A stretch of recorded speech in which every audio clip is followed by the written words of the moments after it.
Isso acontece com uma falta de harmonização entre diferentes elementos, como se fossem átomos desionizados, ionizados de forma caótica, ou seja, eles polarizados, cada um em sentido oposto.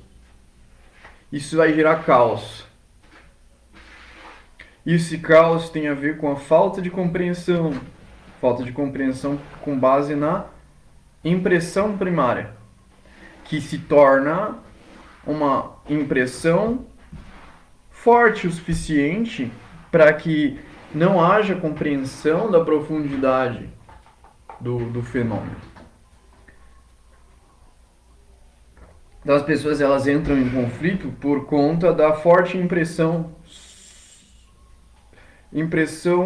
superficial que há no momento da interação. É como um choque. Porque elas não se compreendem, não entendem a causa da falta da desarmonia. Por não compreenderem, elas continuam causando essa desarmonia. Na tentativa de harmonizar, na tentativa de alcançar um propósito que está focado na superfície, porque é um propósito individual. Mas quando o foco do propósito ultrapassa a superfície da individualidade, então ele se aprofunda o suficiente para conseguir dar atenção e entender o que está acontecendo. Começa a dar atenção e entender que a desarmonia, o caos, na verdade não vem sendo causado por um elemento ou outro. Então a falta de harmonia entre os átomos não é culpa de um átomo ou de outro. Na verdade é um efeito causado por todo o sistema. É todo o ambiente que expressa essa falta de harmonia. Por isso que às vezes a gente está em uma situação pessoal, está discutindo aqui, daqui 2, 3 minutos começa a ouvir outras pessoas discutindo do lado. Aí passa um tempo, já tem mais pessoas discutindo lá do outro lado da rua. Daqui a pouco tem pessoas discutindo na vizinhança inteira. Isso porque essa falta de harmonia, na verdade, não tem a ver com a culpa de um elemento ou de outro, mas com a desarmonia vibracional. É uma falta de harmonia vibracional entre campos eletromagnéticos. Isso tem a ver com fluxo de energia eletromagnética. E as pessoas param de compreender a realidade de forma real. Elas começam a enxergar a realidade de uma forma individualizada, de uma forma separada, fragmentada. Essa percepção de forma fragmentada impede que ela enxergue tudo. Eu pensei num exemplo, numa metáfora. Você tem uma montanha, essa montanha é gigantesca, e você construiu sua casa no pé da montanha.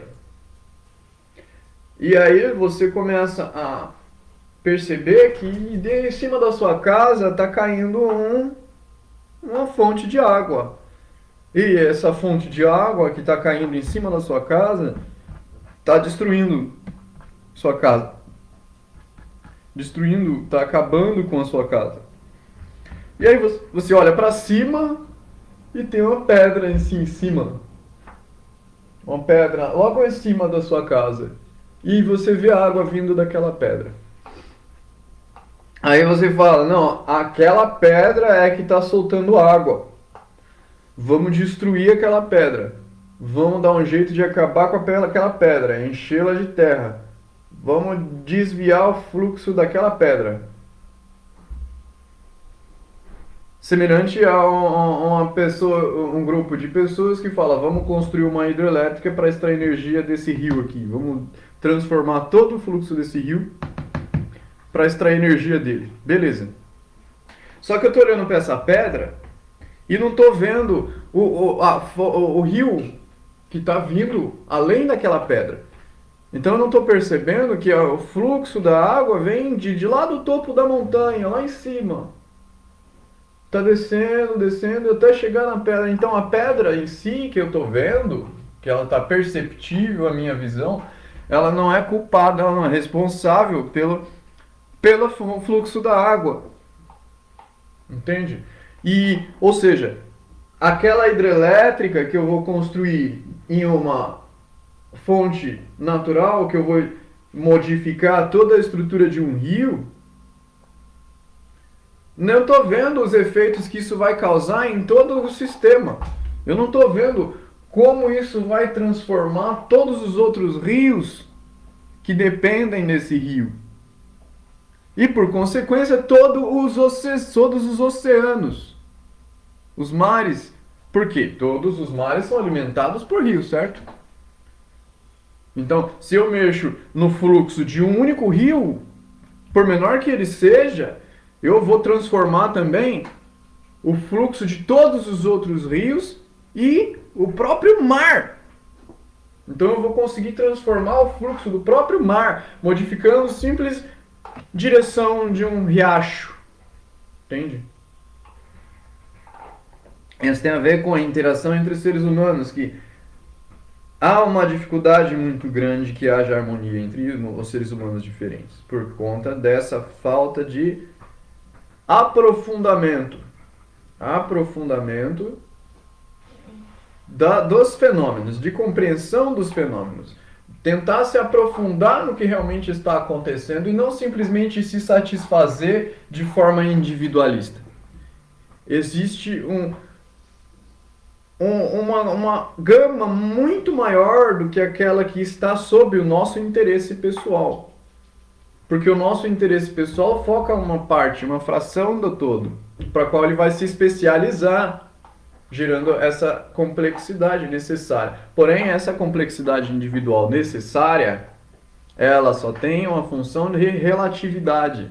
Ela não tem uma função de transformar aquele fragmento no todo. Não, ela tem a intenção de compreender esse fragmento de forma complexa e aprofundada, para que ela possa extrair significado desse elemento e compartilhar com os outros elementos, para que todos os elementos se complementem, formando então um significado maior. Então esse é o verdadeiro sentido do real pensamento. Porque se o pensamento não está seguindo o fluxo natural do rio em busca do mar, então ele é um pensamento esquizofrênico. Por que esquizofrênico? Porque ele se dissocia do restante, se dissocia do mundo todo. É um pensamento que se afasta do fluxo do mundo para tentar se realizar em si mesmo. E isso é impossível, porque o pensamento, ele é na verdade um condutor de uma força. Então o pensamento que está passando na minha cabeça, ele é o meio pelo qual o espírito está se movimentando. E a minha percepção disso é esse pensamento.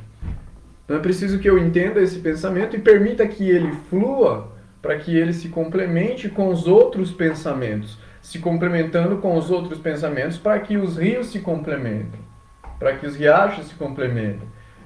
Então, ao invés de fazer uma hidroelétrica desviando o fluxo do rio, eu preciso entender o rio e usufruir do que ele realmente me oferece. Ao invés de tentar controlar e manipular o rio, transformando todo o fluxo de todos os outros rios e, por consequência, de todo o mar.